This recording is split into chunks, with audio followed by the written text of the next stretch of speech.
स्वराज्य न्यूज मराठी, माझा हक्क माझं राज्य. माझ्या घरातून नेलेलं आहे सीसीटीव्ही फुटेज आहे. ठीक आहे, माझ्या घरातून येऊन सोनं घेऊन गेलं, मी कोणाला वाटलं नाही. तुमच्याकडे पावती पण नाहीये, ऐकून घे. आणि मी कोणाला वाटायला गेलो नाही, मी कोणाच्या घरी दिलेलं नाहीये. तू उमेदवार होता ना, तू आमच्या उमेदवार होता ना, आमच्या गल्लीमध्ये उभा.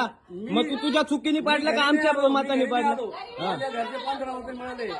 ठीक आहे, तुम्हाला नाही जायचं ना, नका देऊ, मी कारवाई करतो.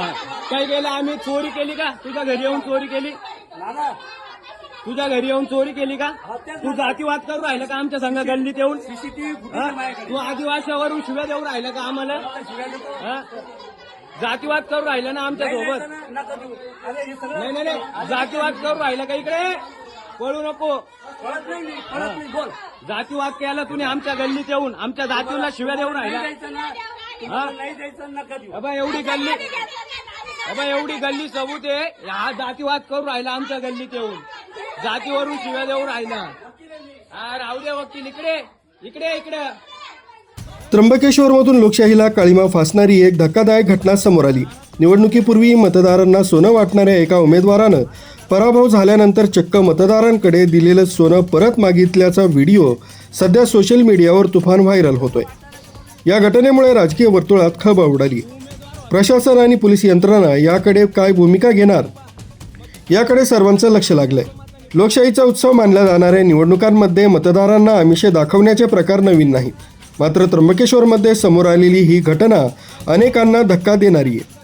मिळालेल्या माहितीनुसार त्र्यंबकेश्वर इथल्या एका स्थानिक निवडणुकीत उभ्या राहिलेल्या उमेदवारानं मतदारांना आपल्या बाजूने वळवण्यासाठी निवडणुकीपूर्वी सोन्याचं वाटप केलं होतं. परंतु निकाल जाहीर झाल्यानंतर या उमेदवाराचा पराभव झाला. पराभव जिव्हारी लागल्यानंतर या उमेदवारानं चक्क मतदारांच्या घरांवर जाऊन दिलेलं सोनं परत मागण्यास सुरुवात केली. याचाच एक व्हिडिओ सध्या सोशल मीडियावर मोठ्या प्रमाणात व्हायरल होतोय. व्हायरल व्हिडिओमध्ये संबंधित उमेदवार एका गल्लीत काही नागरिकांशी वाद घालताना दिसून येतोय. माझ्या घरातून नेलेलं सोनं परत करा, असा तो संतापाने म्हणताना दिसतोय. दरम्यान स्थानिक नागरिकांनी या प्रकाराचा तीव्र निषेध केला असून उमेदवारावर धमकावण्याचे आणि जातीवादाचे आरोपही करण्यात येत आहे. निवडणूक हरल्यानंतर अशा प्रकारे मतदाराच्या घरी जाऊन जाब विचारणं कितपत योग्य आहे, असा संतप्त सवाल नागरिक उपस्थित करताय. हा व्हिडिओ व्हायरल झाल्यानंतर सोशल मीडियावर चर्चेला उधाण आलंय.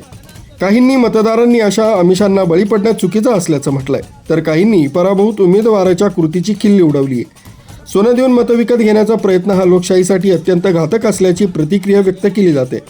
या प्रकरणी आता निवडणूक आयोग किंवा स्थानिक प्रशासन काय कारवाई करणार, याकडे संपूर्ण त्र्यंबकेश्वर परिसराचं लक्ष लागलंय.